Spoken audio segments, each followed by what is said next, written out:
This is Safety Bri, your number one safety geek. Why do we have the behaviors that we do? Superheroes in the workplace, right? All of those things that go into making you an effective safety manager. I love what we do. Motivation, learning, teaching, training, teamwork. I geek out over that just as much as I do safety.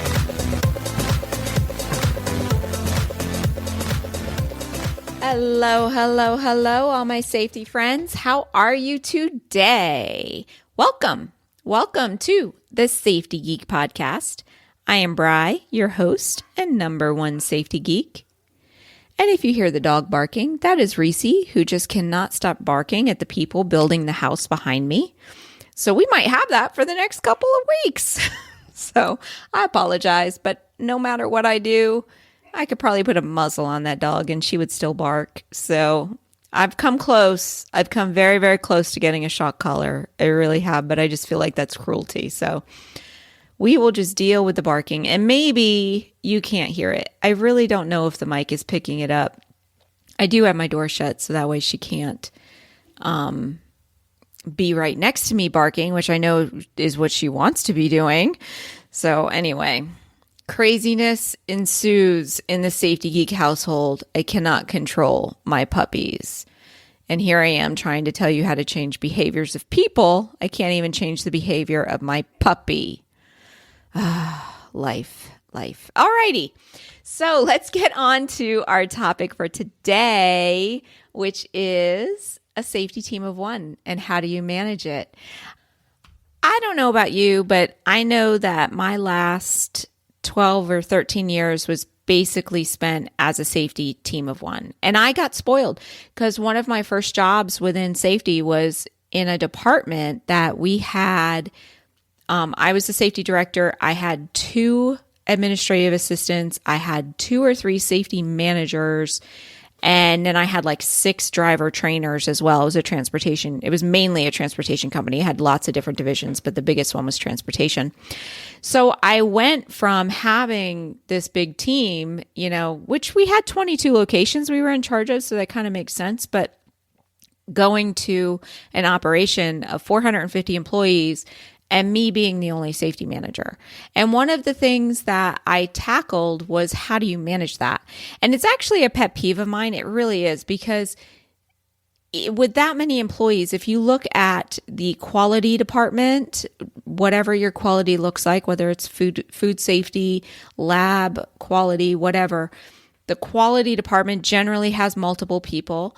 The HR department generally has multiple people, but safety, yeah, you only need one, so it's kind of a pet peeve of mine, but sometimes that's okay, partly because technically safety should be spread out and everybody should be doing a little bit of it. It shouldn't all fall on the safety manager, but I just kind of think it's not fair. So it does kind of, like a lot of times, if anyone's ever talked to me on the phone, it's one of the questions I always ask safety managers is how many people in your department and how many people are in your HR department. And I wonder, that kind of is a judgment to me as to what the company thinks about safety.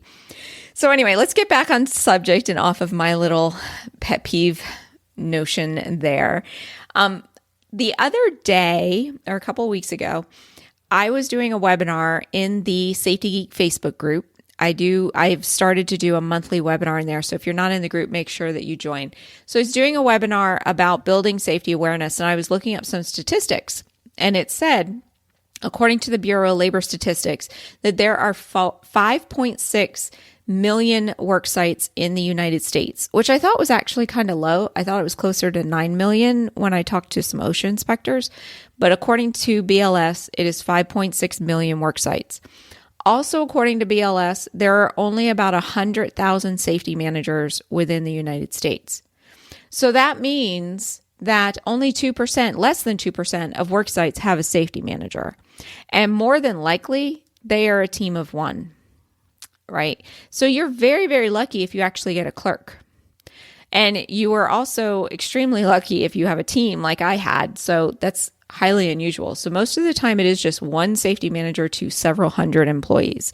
What is so strange about this is that the work really never changes. Whether you have, hundreds of employees or 50 employees, the work really never changes. And I used to say to people when I started in safety, I was like, if you have a work site of 200 people, you should have a dedicated safety manager. And over the years, that number has actually reduced in my head, like in the last 20 years, to the point now that I go, if you've got, 30 or 40 employees, you should have a dedicated safety manager, because the workload doesn't change. Whether you have 30 employees or you have 800 employees, there are certain tasks that have to be completed for a well-run safety program regardless. And this was really brought to light with me with the kind of like the market crash, whatever you want to call it, the recession in 2008. So in 2008, so when I was hired on it at this job, there was 2 locations and there was 450 employees, 480 at the highest, right? And in 2008, we shut down an entire location and then also let go of most of the staff in the other location. So we lost most of our staff. So it was probably down to about 150 employees at that point, because like the sales staff was pretty much run out of one location and all of that. So what happened when they did this, I kept my job, but everybody looked at me going, oh, well, we don't have as many employees anymore. Let's dump some more work on Bri. But the thing is that to update policies takes the same amount of time, regardless of how many employees you have. Inspecting the facility takes the same amount of time. Granted, I didn't have 2 facilities anymore, but if you have one facility, unless they add space or remove space, it takes the same amount of time, right? Developing your programs, your SOPs, your initiatives, your incentive programs, whatever it is that you're developing for an improvement project, that takes the same amount of time, regardless of whether you have 30 employees or you have 800. I'm writing a lockout tagout program. It's going to be the same amount of time. The only thing that does increase is if you happen to increase the space of the facility or decrease it, increase or decrease the number of pieces of equipment, right? Or the fact that you have a different number of employees might mean that you have to have more or less meetings in order to train everybody, right? If you're more spread out, you might have travel time in there. And you definitely get more interruptions when you have more employees because they have more questions. I would also like to think that accidents don't happen, but you also know you increase the number of employees. If your safety culture is not where it needs to be, that also gives you an increase in the number of accidents and vice versa, right? So that's one of the things that you have to realize is that even though you're a team of one, it doesn't mean that the number of employees, well, if I had more employees, I could get more people on my team. No, the amount of work is about the same. Okay. So regardless, so if they start dumping work on you because they're just like, oh, well, we only have 50 employees. So you can start doing, in my case, they had me start doing accounting work. It was really funny.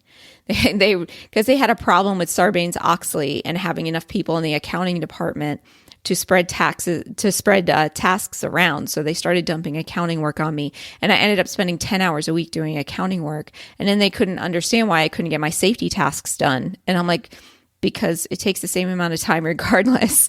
And you are giving me more work. But anyway, so what I want to tell you about is some techniques and some things to think about when you are a team of one in order to work more efficiently so that you can get it all done and get it all done smoothly and save your sanity. All right. So first thing I want to tell you about is what's called Pareto's principle. Some people call this the 80-20 rule.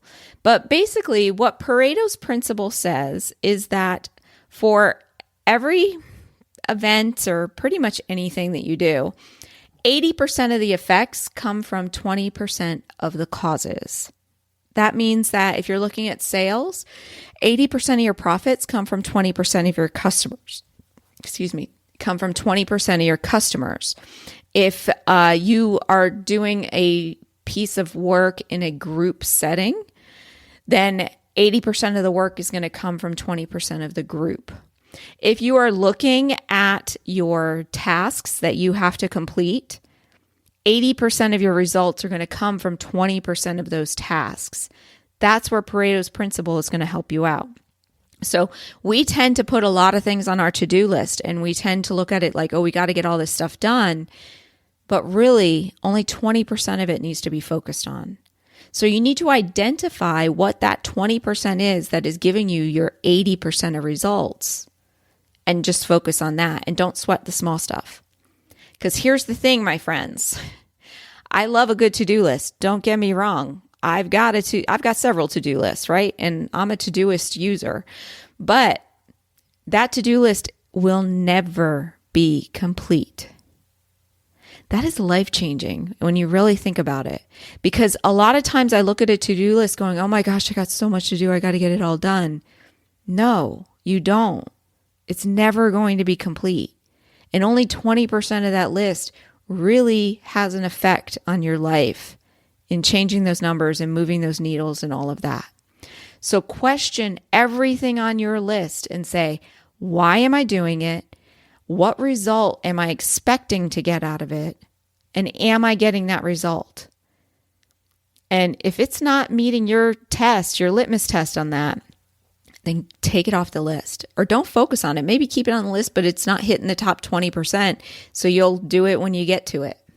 All right. So that's number one. So that's going to help you eliminate tasks that you shouldn't be doing anyway. Tip number 2 to make this run smoothly when you are a team of one is batching your tasks. So now that you've got your task list and everything that you do kind of down to stuff that you say, this is the 20% that I need to do, group all those tasks by similarities. So maybe these are tasks that need to be done while I'm sitting at my desk in front of my computer. These are the tasks that have to be done when I go to the main office. These are tasks that have to be done on every Wednesday. These are tasks that have to be done have to deal with filing or paperwork. So group them that way. And then look at how frequently you are actually doing those tasks and question their frequency. Because you might not have to run that report every week. Maybe running that report every 2 weeks will be just as good, and it will help eliminate some of those tasks. Updating policies and procedures is another great one. I used to be adamant that they had to be updated every year, when in fact you can go every 2 to 3 years, especially if you have a program that's running smoothly. So I'm a fan of 2 years now, but if somebody was doing 3 years, it wouldn't bother me either. I wouldn't go much more than 3 though. So look at your frequency of that you're doing things. Okay, so what you're going to do is try to get these tasks batched together so that when you're sitting at your computer, what tasks am I going to do? And I'm going to do everything related to computer work all at once. Everything that I have to do facing this computer is going to get done all at once. Because here's the thing, the way the brain likes to work is that it likes to be efficient. And if you are task switching, going, I'm going to do some filing, I'm going to check my email, I'm going to, run outside and do an inspection, it doesn't like that. But if you sit down and go, okay, I have to update my lockout tagout program, I want to update my list of authorized people for lockout tagout, I want to look at my training materials for lockout tagout, all those have to be done on your computer, right? You can do that just sitting there. You will get through it quicker and faster, and it gives you more efficiency, right? Which is what quicker and faster mean. I know I'm kind of repeating myself. But anyway, your brain likes that. So you have to make sure that you stay on task and you complete it until the end. Like if you didn't finish updating your lockout tagout policy because you got interrupted and you had to walk away from your desk, it is going to take your brain so much longer to get back to this point that you were when you go back to work on it. And I know a lot of people out there like, no, I can multitask with the best of them. Multitasking is a myth, and I would love to show you how it is a myth one day, but I can't do that on an audio version. But anyway, it's not true. Your brain does not like task switching. They've proven this over and over again. And I will tell you for a fact that when you remain on one project and focus on that project all the way to completion, you will get it done a heck of a lot quicker than you thought that you would. So that's why we're going to group tasks by similarities. So when you're sitting at your computer, you're going to do all the computer work. When you are doing an inspection or when you're out on the floor or whatever it is you're doing, you're going to do all the work that has to be related to that. If somebody hands you paperwork, it just goes into the paperwork file. And then when it's time to do paperwork, that's when you're going to do the paperwork. Just because somebody hands you a paper to be filed or something to be looked at, it doesn't mean you have to look at it right at that moment. That's what inboxes are for. All right. And a lot of people feel like, no, I want them to know I take priority over it. They want to know that it's important. Your time is important. The results that you get are important, not reading that memo right then and there. The same goes for email. I check my email twice a week. That's it. And when I was working in an office, I used to check it twice a day. I would check it at 12:30 and I would check it at 4 p.m. And that's it. And I used to tell people, if it's an emergency, then you can text me. Otherwise, send it in an email and I'll respond back. Very few jobs do you need to be sitting in front of your email checking it all the time.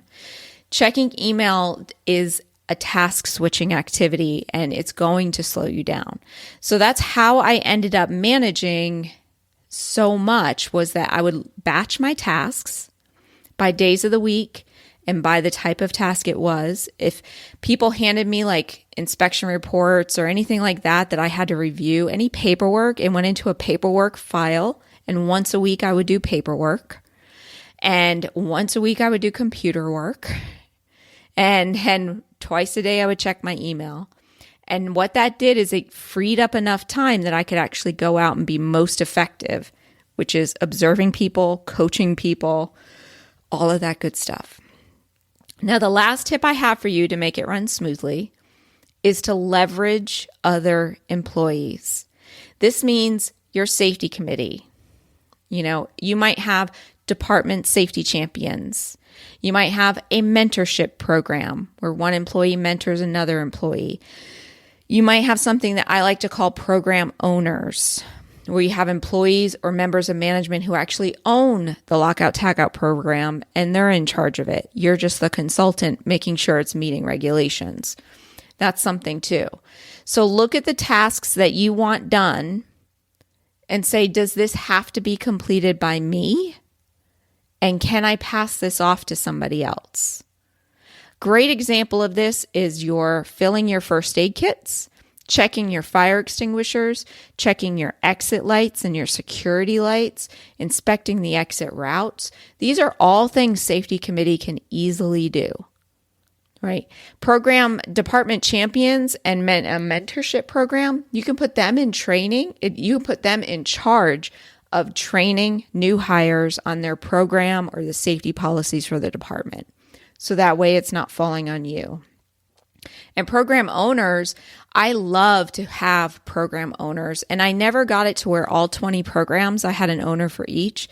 But for my biggest ones, I had a program owner for lockout tagout, hazard communication, forklift operation, first aid, and accident reporting. And that one was an accident investigation committee as well.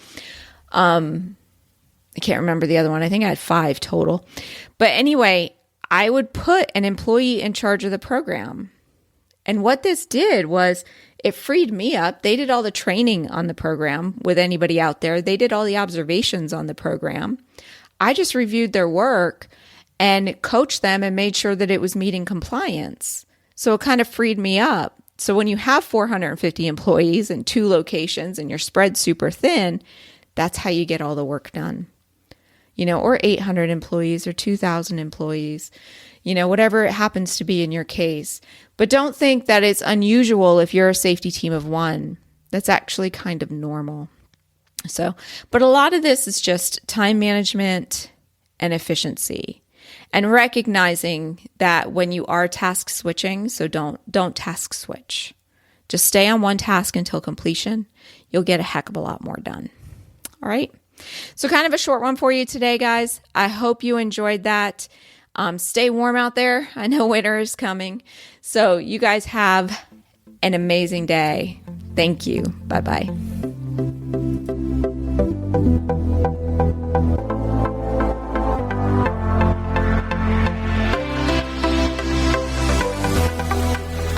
Check out the show notes and links for this week's show at www.asksafetygeek.com. Hey, did you know that there's an Ask Safety Geek Facebook group? You can find it on the Safety Geek page at facebook.com/AskSafetyGeek. Be sure to join the group where we share safety manager stories and best tips and tricks within the community. Thanks for listening and have a safe day. Talk to you soon.